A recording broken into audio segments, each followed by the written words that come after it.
Hello again. It gives me great pleasure to introduce Andreas Kloeckner. He's an assistant professor at UIC.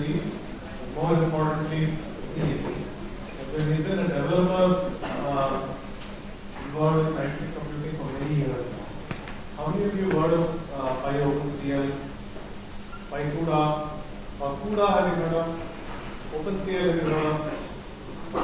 These are probably the more popular packages that we work on that he actually created. And then there are several other scientific libraries that he's built. I used around, I think, like 15 related packages that he has online. So he's an ideal candidate for a scientific computing conference. He's given multiple workshops all over the world about PyOpenCL, PyCUDA, and scientific high-performance scientific computing. So he's going to give us a workshop about domains with PSLs, high performance, code generation, and transformation. Thank you for being here. Thanks for having me. So, hi, I'm Andreas. And what this monstrosity of a title is supposed to tell us is that this is about generating code to get Python to high performance. So there's like a slight cop-out in there in that, the Python itself is maybe not going to go to real high performance, but the code that we generate from the Python. So when this says high performance, what does this really mean? Well, so obviously it's got something to do with your code going really, really fast, right? But there it says it's the science of making code go actually fast. And there's something wrong with that statement because actually fast on its own doesn't really mean anything, right? So what it really means is you've got to understand what the machine that you're targeting can do. And then you have to try and get your code as close to that performance as possible, right? And as you go about this, what we're going to try and do is do this with a little bit of a scientific approach, right? So that means the things that we claim have to be falsifiable, as in you make a statement and somebody else can check it and it's either true or false, right? So a statement that you can't make is, I made my code 300,000 times faster. Well, that's immediately great news for you, but it really doesn't mean much to anybody else, right? Because they don't know what your code was like when you started, and that number of 300,000, it literally has no meaning, right? So what you say ends up having to be reproducible. So something that is reproducible is, well, this code thing that I wrote gets like 37% of what my machine can actually do. That may look embarrassingly small, it's actually quite good if you could get that for like the floating point performance of a machine. And the way that you go about this is it starts out from the point where you've got your code working, right? So suppose you've got something that you really care about, that you spent weeks to get to work, and you run it, and you're like, this is great. I really like that it's able to do that, but it's way too slow, right? And then the approach that you take is, well, you measure your performance, you understand what's wrong with it, right? And you understand that in terms of what the machine can actually do, and then you make it better, right?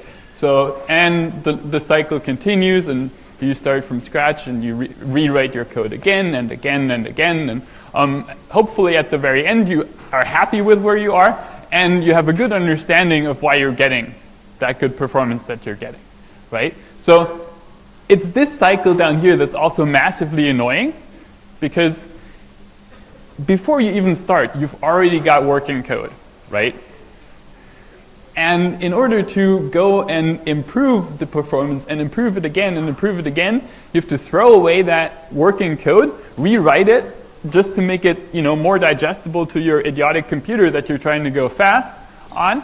And you try again and you measure and it gets a little bit better maybe, so you have to rewrite it again to try something else. And so the tools that I want to show you today are going to help with this cycle, right? With rewriting code to make the performance of what you get better in the end, right? So it's less about getting something to work in the first place. It's more about getting the thing that you've already got working to go fast, right? That's sort of the objective behind high-performance computing. Okay, what makes this tricky? Well, I don't know. You may or may not have been in this situation of like you had a code and you wanted it to go fast, right?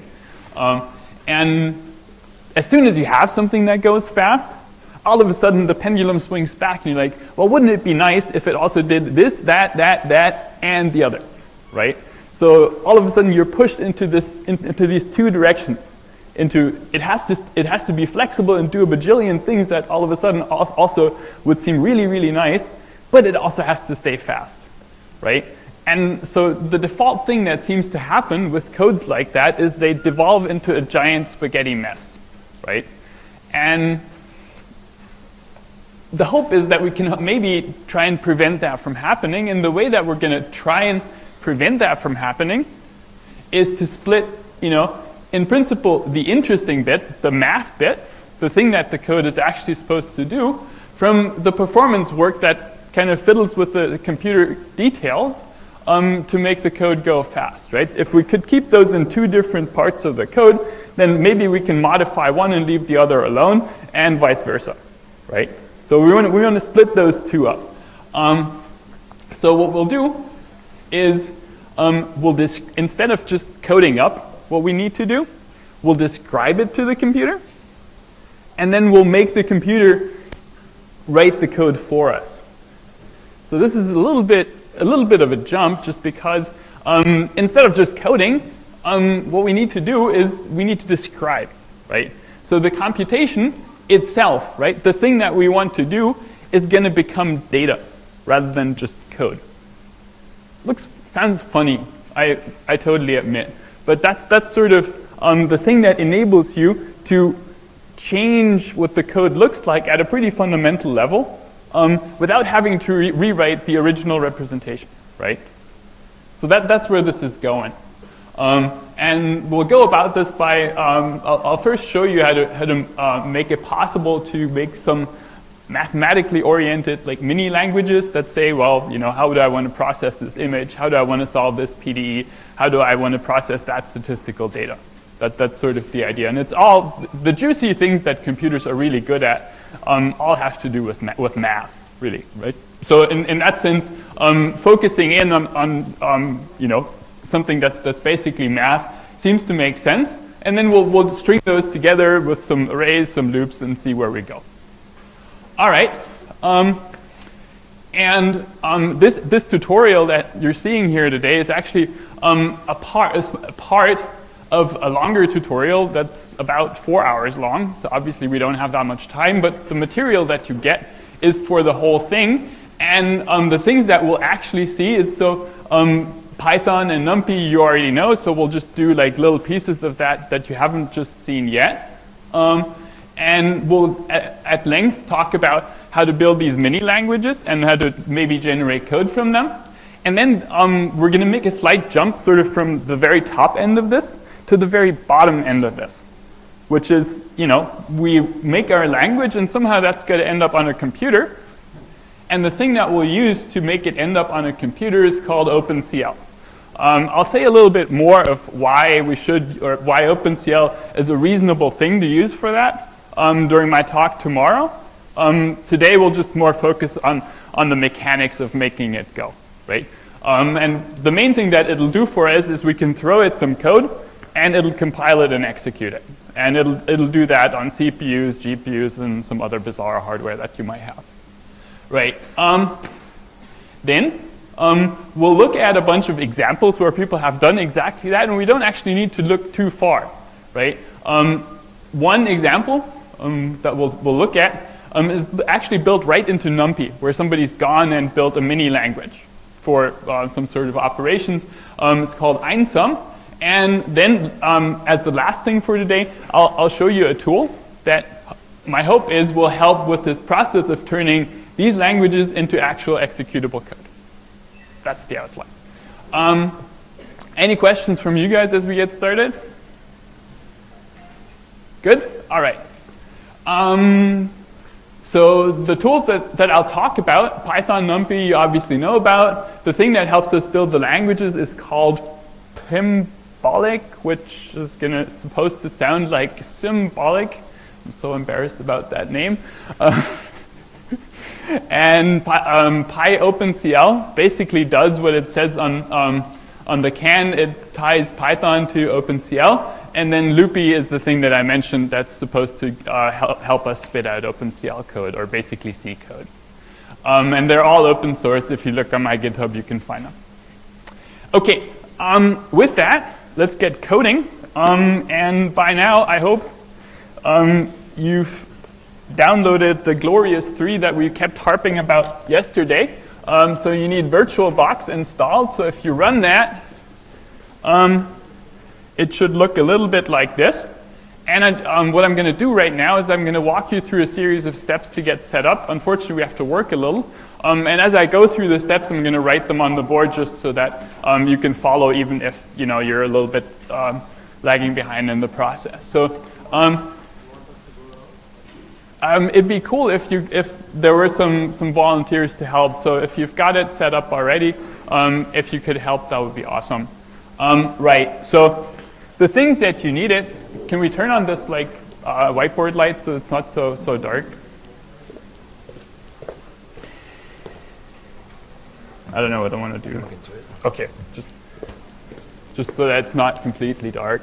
So the things you should have downloaded and installed are VirtualBox. Cool, thank you. A gigantic file that ends in .ova. That's about 2 gigabytes. And a smaller file that ends in .zip. If you have all those 3, you're good. OK, now what are you going to do with it? So VirtualBox you install, and you run it, and it comes out looking a little bit, oops. Let me escape out of that. It comes out looking a little bit like this guy here. And what you do then is you click on the File menu up there. Can you all see that? The font is a little small, which is bad, but I don't know how to change it. So you click File and Import Appliance up here. And you pick that giant OVA file. So for me, that's somewhere here, dsltutorial.ova. Once you've got that, you just click Next a couple times and click Import. And it thinks for a little while. And I'm just going to cancel that because I've already got it. Can we get a show of hands of who's able to get to this point?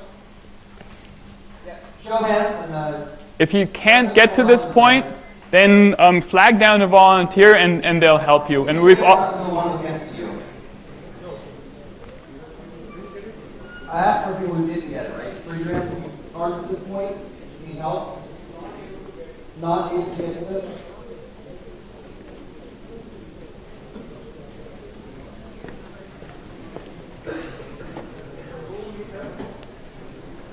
And I'll write those steps here on the board so that you can follow even if you're lagging behind it a little. So the first step was in VirtualBox, go to File, Import Appliance, and select this OVA thing.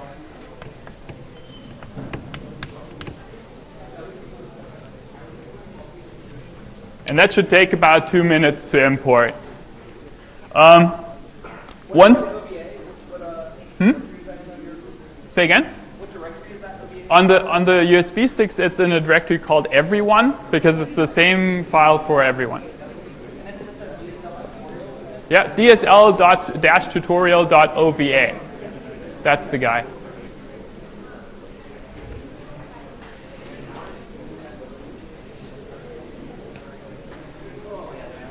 Right, so start out by File, Import Appliance.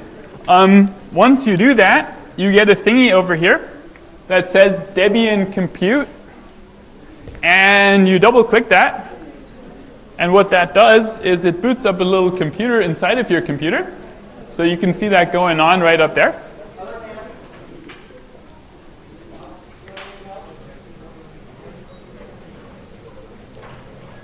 So I'll call that start virtual machine, or I'll say double click.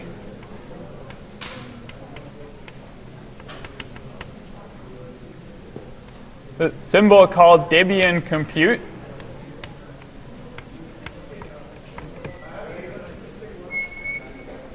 Okay. And it should come out looking like this. So you get a beautiful picture of the quad at the University of Illinois.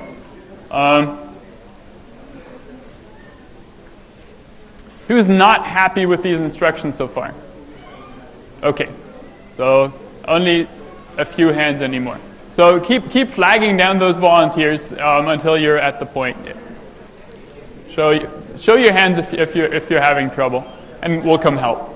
Okay, right. Then the next thing that we'll do is grab the material for the tutorial and stick it onto this virtual machine. That's 2 more steps. You click on Devices, Shared Folders. So just time out 1 second. Okay. There are a lot of Windows people Mm-hmm. have a VTX Oh, or AMD okay. so they can't use a virtual machine. Oh, Okay, so a lot of you on Windows are running into this error. VTX is not enabled in your BIOS, or AMD-V is not enabled in your BIOS. In that case, restart your computer, get to the BIOS, enable that in your BIOS. That's the thing that enables virtualization. If you don't have it, the CPU can't virtualize. So reboot, set that on in BIOS, and then redo the same steps. Start up VMware, and then launch your VM. You don't have to re-import. If you've already imported, that's fine.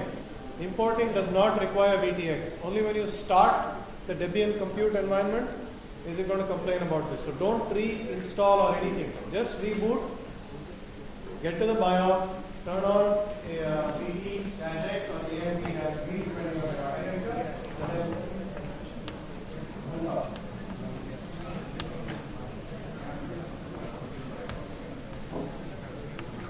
Okay, so those of you who don't know how to get to the BIOS, probably have to press F2 or F10 or Shift or I don't know what. Sometimes escape. Sometimes escape. sometimes delete. So if you're running into this error, go to the BIOS, and if you're having issues again, we'll flag down a volunteer and we'll help. You need to enable something called Intel Virtualization or VT-something. So once again, yeah, if you get an error, sometimes you want to see that you click on details and then you use VTX or anything. Right.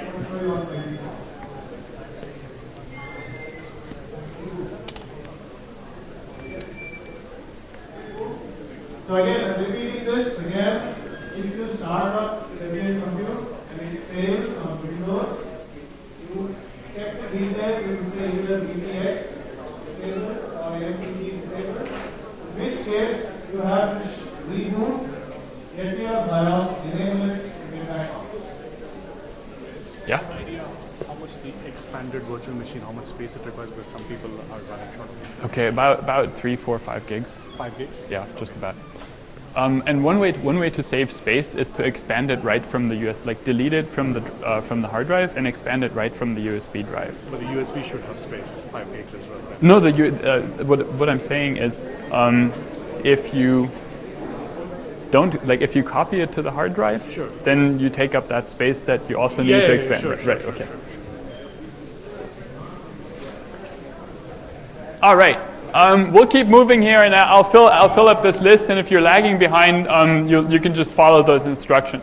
So the next thing to do is in the Devices menu up here, you go to Shared Folders, and you add a shared folder.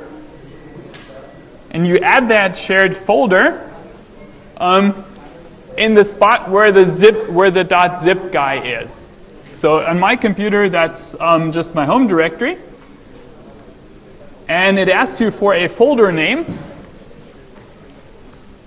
And for that, we'll use tutorial. Okay, so devices menu, shared folder,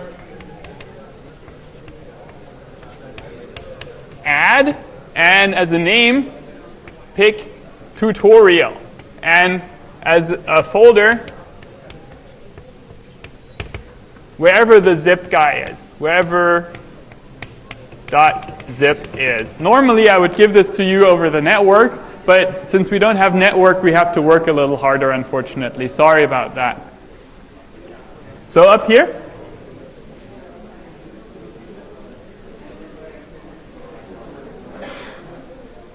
you pick where the .zip is, right? You see that? Up here? In my case, that's home Andreas. And as a folder name, you specify tutorial right there. And you just click OK and click OK. You pull open a terminal, this guy here. And let me make that bigger.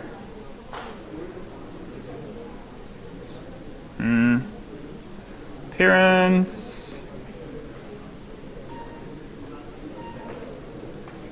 Whoops.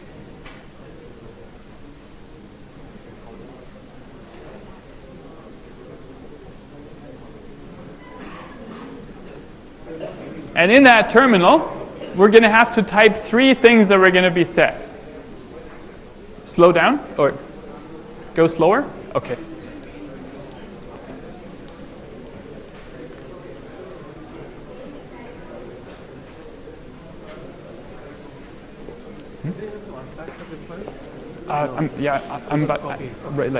That's what I'm on the way to showing. So three commands on the terminal. I'll write those on the board so you can do them even if you miss them now. The first one is the following: sudo mount dash vbox sf tutorial /mnt. Okay. Let me write that down.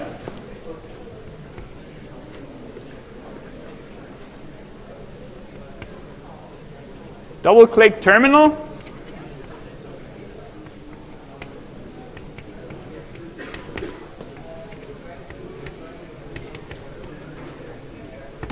And do the following things.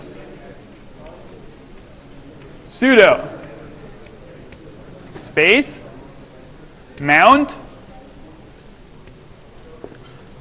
space -t space vbox sf space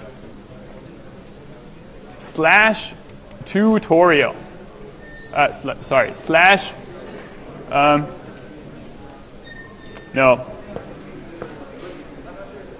Tutorial.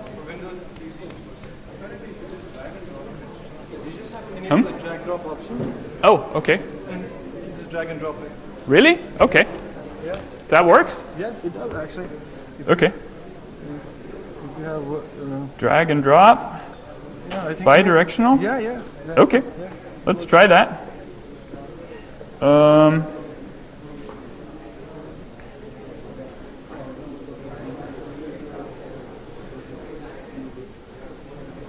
So I was just told that if you enable the drag and drop option, you can just drag. That's amazing. I don't know how it did that, but okay, forget all this nonsense. Yeah, that's a lot easier. I learned something today. Okay, so here's what you do. Under devices, drag and drop. Devices, drag and drop, and bidirectional, and then all you need to do apparently is drag the zip file over here onto the desktop, and that's all you need to do. No complicated screwing around anymore. Whoever mentioned that, I don't know where you went. Thank you so much. That cuts a whole bunch of time. All right. So at this point, we're fortunately just 2 commands away from being able to get going. So you go unzip desktop DSL tutorial thing. Hang on. So you unzip that file.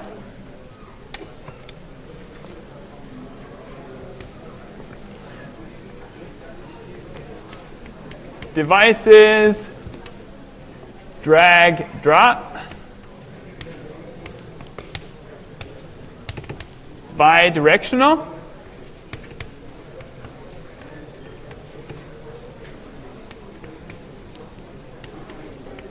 Then drag the .zip to the desktop.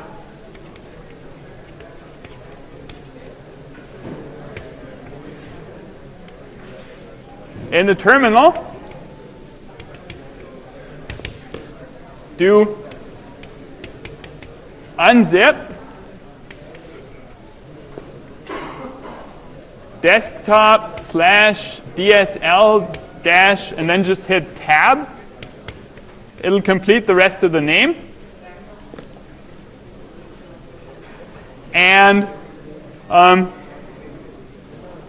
then you change the directory to this DSL tutorial materials, cd DSL tutorial.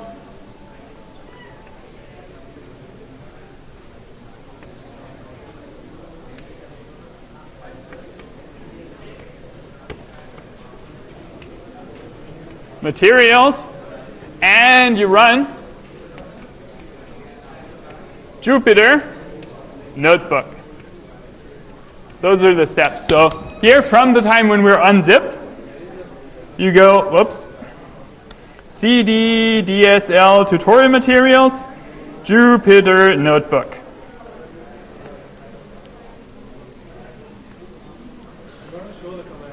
Yep. Well, I wrote them on the board too, but okay. All right. So let me see. The commands were the following: unzip desktop DSL tutorial materials dis.zip cd that same folder and Jupyter Notebook. Oh, whoa, okay, yeah, sure. Can totally do that. Didn't realize that was cut off.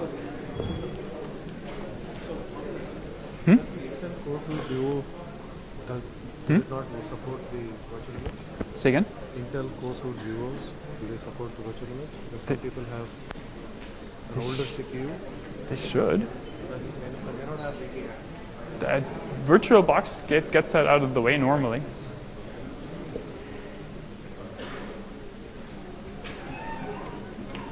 Okay, if you're still having trouble, flag down a volunteer. Right, so once you've got it going, drag drop the thing, unzip it, cd into there, and run Jupyter Notebook. And then you have this view in front of you with all the materials. And the same instructions are up here. All right.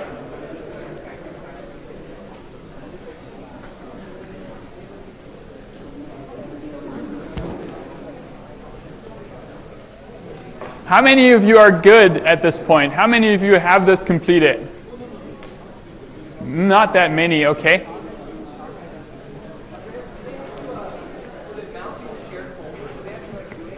No, forget the shared folder. It's just like enable drag and drop the zip file. That's all you need. Forget the shared folder. That's in the devices menu. Devices, drag, drop. Up here. Devices, drag and drop. Jared.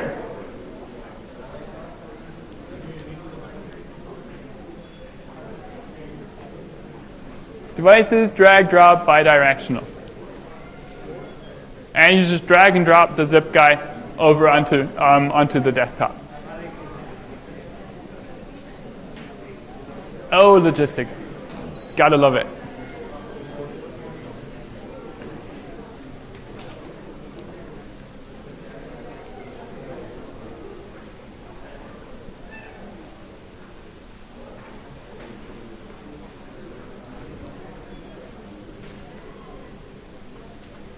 Oops, what on earth?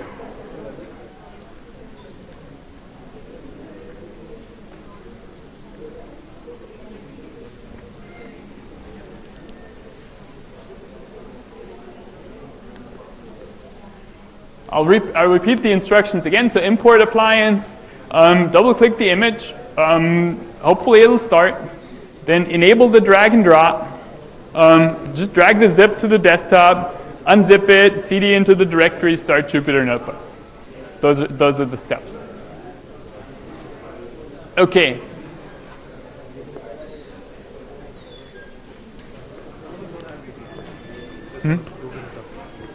They don't. They don't, but VirtualBox should work nonetheless. It seems to come. Really? It says with the access not.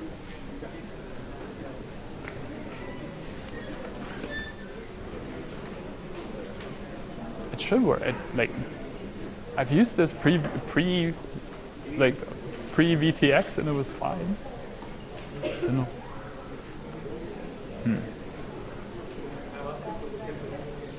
Okay. Yeah. All right.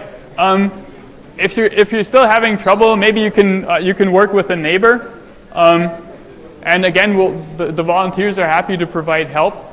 We should get started on doing some actual work. So let's go. And I promise it'll be entertaining even if you can't follow along. Okay. So let me shut this down.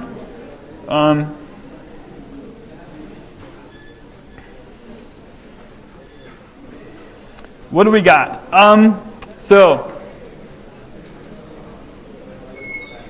maybe even with a half of your brain, you might remember at this point what this was about. This was supposed to be about generating code for high performance. So we'll set ourselves a goal of what we want to go fast.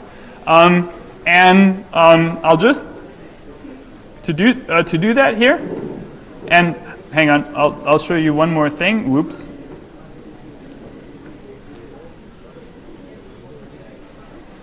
When you look at your set of files, you might see you'll see the 6 sections that I showed you. So intro, languages, OpenCL, all that, and then there's another directory called cleared. What the cleared directory does is it has all the solutions and the answers cleared, so it's a little bit more fun to work with those things. Whereas just those notebooks under these section headings here, they have all the answers and all the output filled in. So those you can look at if you need a hint or if you're a little confused. But we'll work through the cleared versions of that. So I'll go to this cleared folder here, and let's see what we're up against. So the job, yes, sir? So right now, I'm going into cleared 0.1 intro, right? So I'm going into the cleared version of the notebooks because those don't have all the answers filled in, so that it's a little bit more fun to look at, right? And we're going to look at the notebook 1 image processing intro, just to fix what we're trying to do. What are we trying to do? We'll do a super simple operation in image processing, which is we're trying to blur an image. How does that work? Well, if you have an image in your computer, it's broken down into a ton of pixels. And if you look at this pixel here, how do you blur the area around this pixel? You can blur that by replacing the value of this pixel with an average of the pixels around here, right? So, and we'll do a weighted average where we'll say this guy gets weight 1, and all the surrounding values get weight 2, something like that. Okay. So let's apply that, and we'll apply that with just the NumPy stuff that you learned. So I'll import the packages that you're already familiar with. That's NumPy, SciPy, and Matplotlib. And I'll read in an image of a kitty cat. You may need to do percentage matplotlib design. Hmm? You may need to do matplotlib design. Say again? Matplotlib. The image doesn't show up if you don't have inline. Oh, I've got that configured. So it should show up. The virtual machine is set up, so that's not a worry. Right. Right. So here's our image, and now we want to blur it. Well, let's think about what this image thing is. It's stored in a variable called u, and it's a NumPy array of shape 202 by 202. And what we'll do is we'll make a new variable called blurred u, which is of the same shape. So I'll make that by calling numpy.zeros like. So that gives me an array full of zeros that otherwise, in terms of shape and everything, looks the same as u.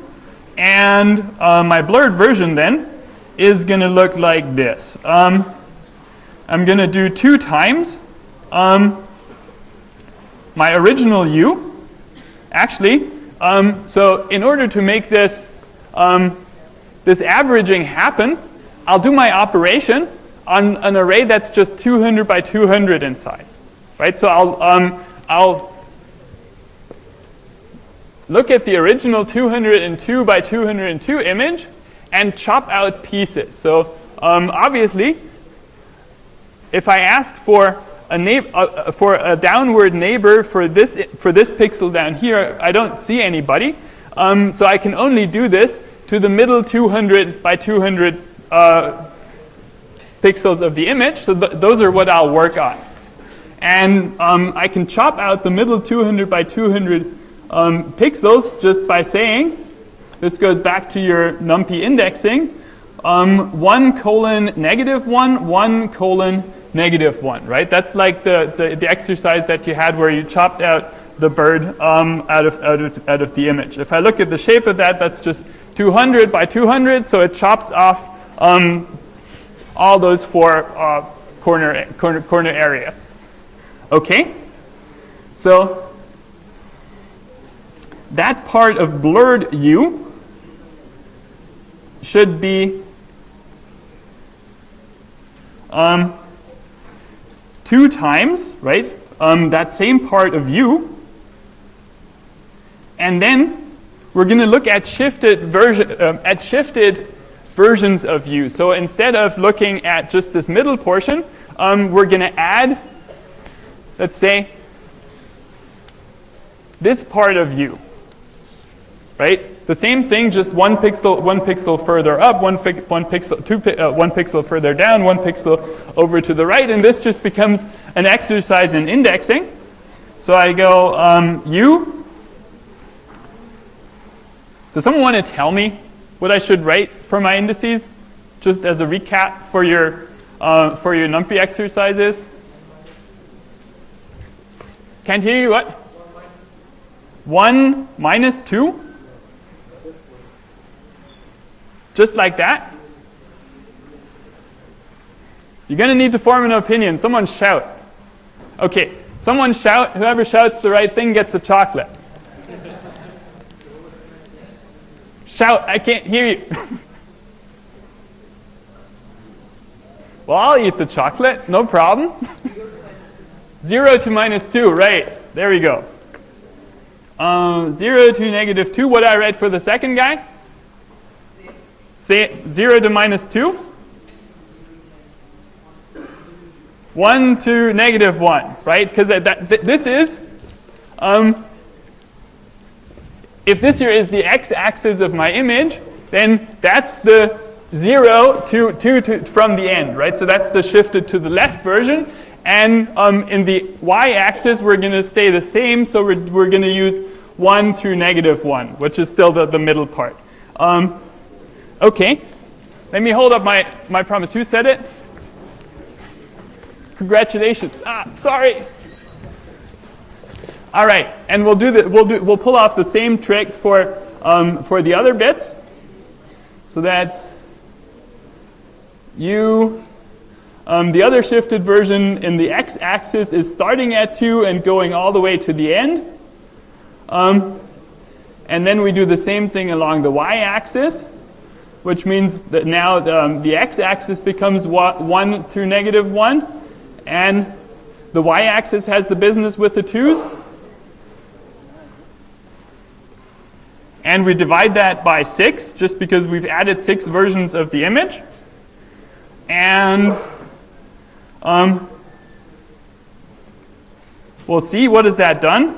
Well, what do you think that has done? Do you see it blurred? Not completely, right? It's not that super apparent. I mean, if you look around the whiskers, this is a little bit sharper than the other version. But how about this is a little bit more blurry. But to convince you that this actually blurs, I'll do it a couple more times. So in order to iterate it, I'll make my new U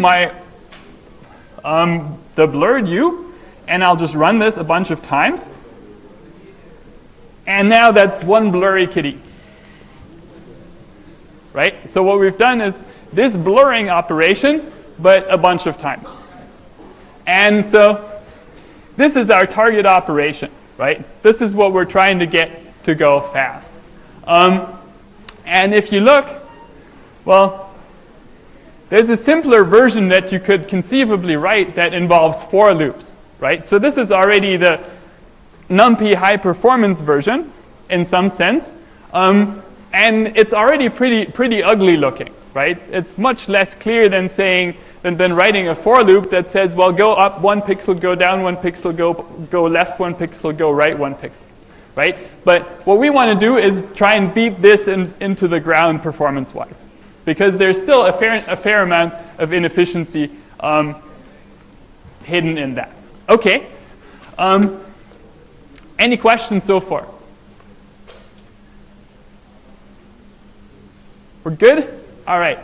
So let's see. How many of you are still having trouble with a virtual machine, by the way? Okay, that's not too many. I hope it's okay. Flag down more volunteers if you're having trouble. There's a crowd over there. Or they can just sit next to the neighbor. Right, or maybe we can shuffle you so that you're sitting next to somebody who's got it working. I would like to ask the volunteers to maybe help orchestrate that. Could you Could you show your hands again if you're having trouble? Cool. Thank you. All right. So,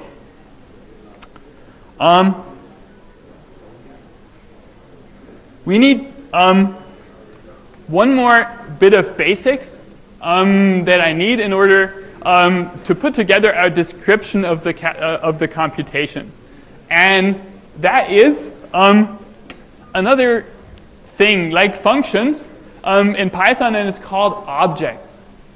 And what an object does is it groups together a bunch of functions and a bunch of data, right? So for one example is right up here, right? Our object is an employee, and so we write class employee that defines a new data type that's called this employee, and when we create an employee, we do that by calling this function, which is called an instructor and has kind of a funny name, which is called _init. Looks funny the first time you look at it, but it'll make more sense once you get used to it. So when we're creating an employee, we need to give it a name, or give him or her a name and a salary, right? And this first argument here of the constructor doesn't seem to make a whole ton of sense. At first it's called self. That's the object. That's the actual employee object.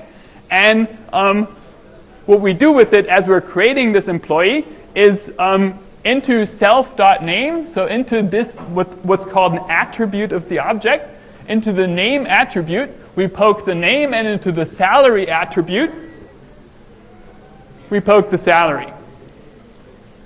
Right? So what have we learned? Class something : and then make a constructor that's called underscore, double underscore, init, double underscore with a self argument. And then you access attributes as in parts of this object by saying self dot, which was the first argument to this stuff. You look confused? Do you have a question? Okay, all right, right? And then we can put more functions into this object definition. So one thing that we could do with our employee is fire him. And what this does is it just sets his salary to 0. So, you know, a fancier implementation of this might revoke his access rights to the company grounds and all sorts of stuff, but stopping to pay him is good enough for us. Okay, how do we use this? So we make ourselves a new employee by just calling this class like a function, right? So we just say employee, and our employee's name is Joe, and we pay him under 100,000 of an unspecified currency. So then we have him stored in a variable named Joe, and then we can access the attributes like his name by saying Joe.name. Okay, so I make our employee. Whoops, should have evaluated the class definition, employee, and his name is Joe. And it's his first day of work, and he's happy about his healthy salary, but unfortunately for him, first day of work and it's already over.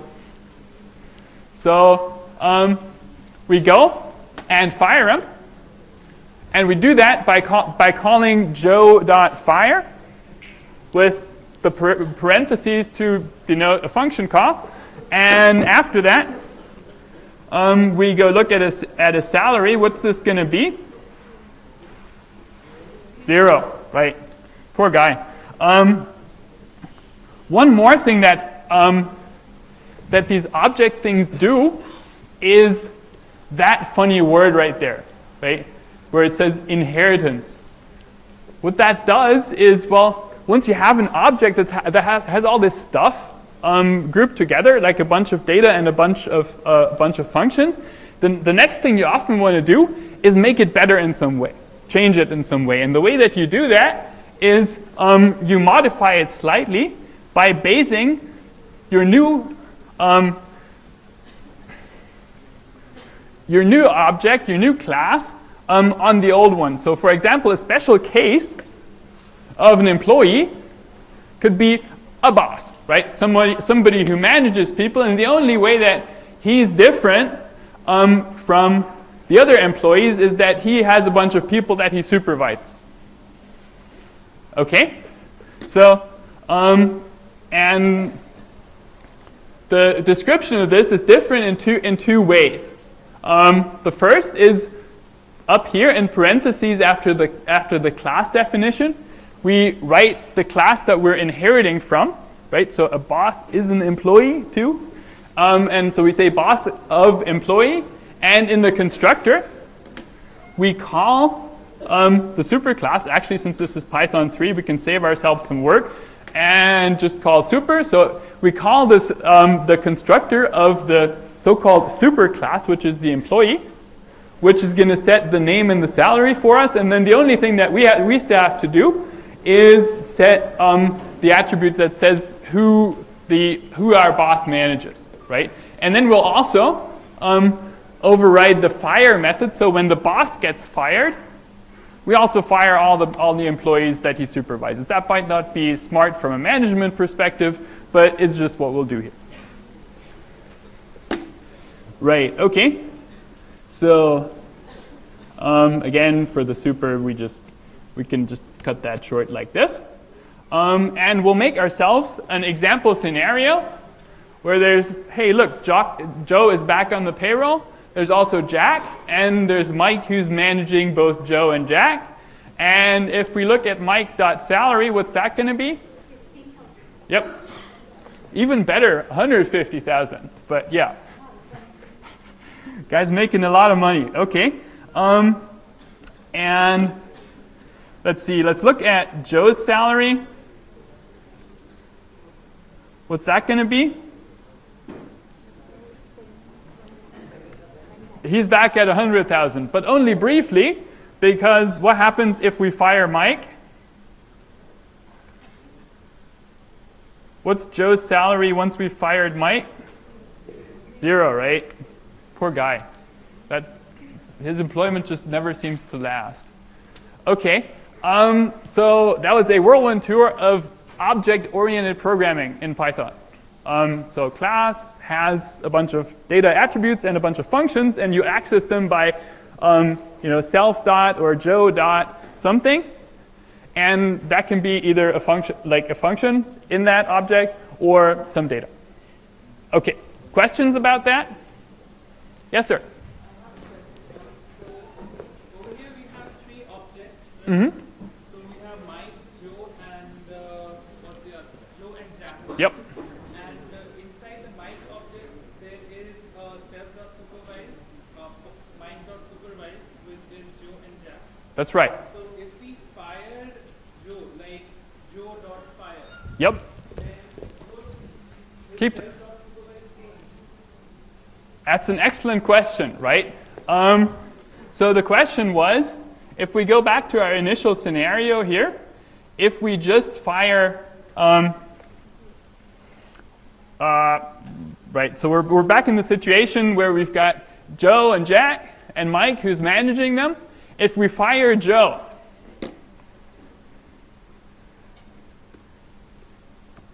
does the list of people who's managed by Mike change?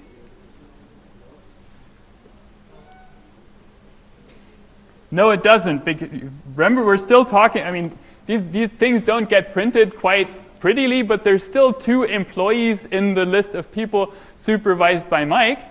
And since computers aren't magic, if we wanted that list to be updated, we would have needed to tell the computer to do that, right? So, and how could we do that? Well, each employee could get an attribute, who's my boss, right? And if they get fired, they look into their boss's supervisors list and politely remove themselves. That's one way how this could go.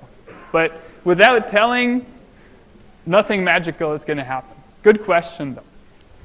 Any more questions? Nope, all good? All right. Then another thing that we'll need that is going to look kind of weirdly unrelated is, since we're going to do numerical work mostly on NumPy arrays, I want you to just have a glimpse of what NumPy array actually means. So NumPy arrays, if you remember, for example, if you have an image here, right, that's a 2-dimensional thing. Now, a computer memory, on the other hand, is awfully one-dimensional in the sense that it's like a big bag of bytes. Right? When you bought your computer, it said on the box however many gigabytes. Let's say it goes from like 0 to 4 gigabytes. So that's 4 times 10 to the 9 bytes, give or take a few. And it's really that many little bytes. Right? So your 2-dimensional image needs to fit into this 1-dimensional computer memory somehow. Well, it's not magic. You can probably imagine how this goes. It's going to go either by going along the rows or by going along the columns, right? So let's see what NumPy does. I've just made an array here by taking a range of 9, that's 0 through 9, and reshaping it into a 3 by 3, right? And since NumPy has stored this 2D thing, it must have made some sort of decision in terms of how it got stored in memory. Let's see if we can find out how that worked. And it briefly came up yesterday, but it probably went by before you really noticed. NumPy arrays have this property called strides. So if you look inside of there, and we'll do that for our 2D array, we'll see 24 and 8. I'll give you one hint in terms of interpreting that. Namely, if we look at the data type of A, that's 64-bit integers, and the size of one is 8 bytes. Right? So this is a big array of integers, each of which is 8 bytes big. Can you make sense of this strides thing for me?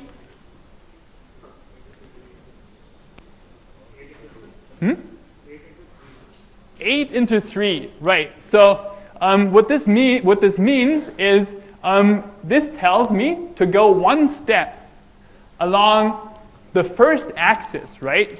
The thing that we call the x-axis. We have to go forward by 24 bytes, or by 3 integers.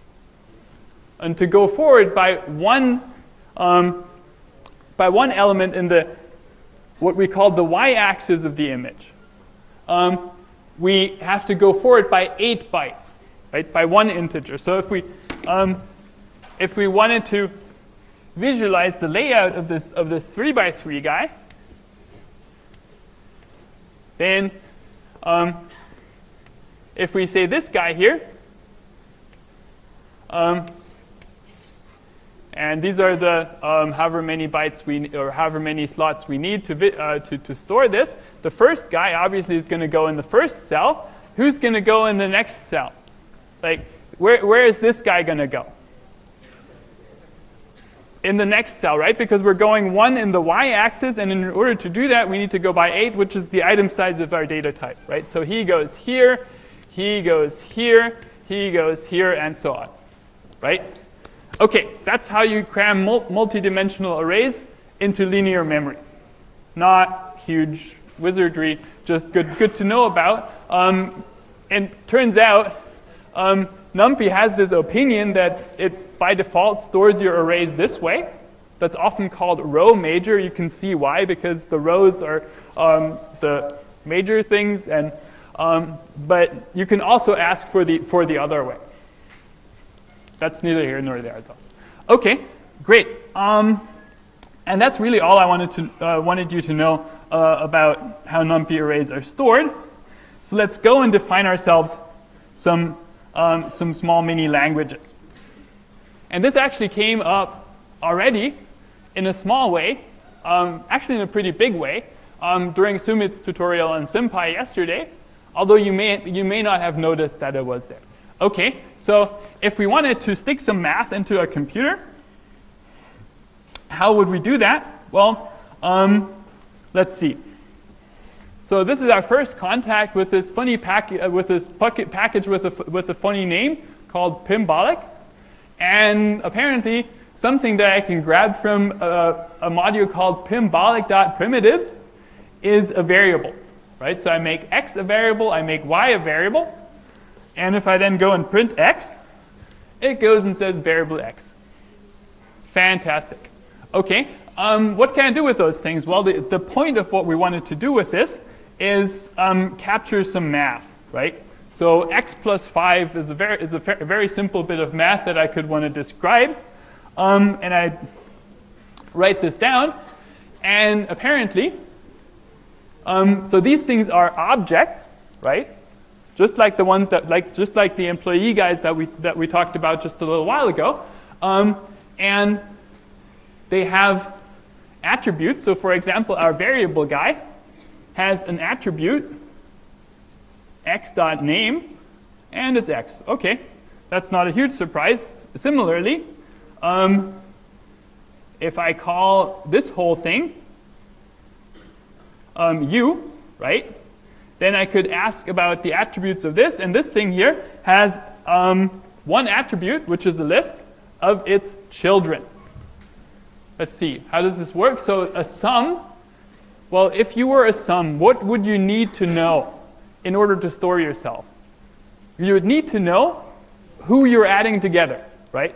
And so in terms of that, we'll call this the children of the sum, right? So and this will make more sense. I'll draw you a picture similar to what you saw from Sumit of how of what this boils down to. It boils down to something like a tree, and that's where this children word comes from. It's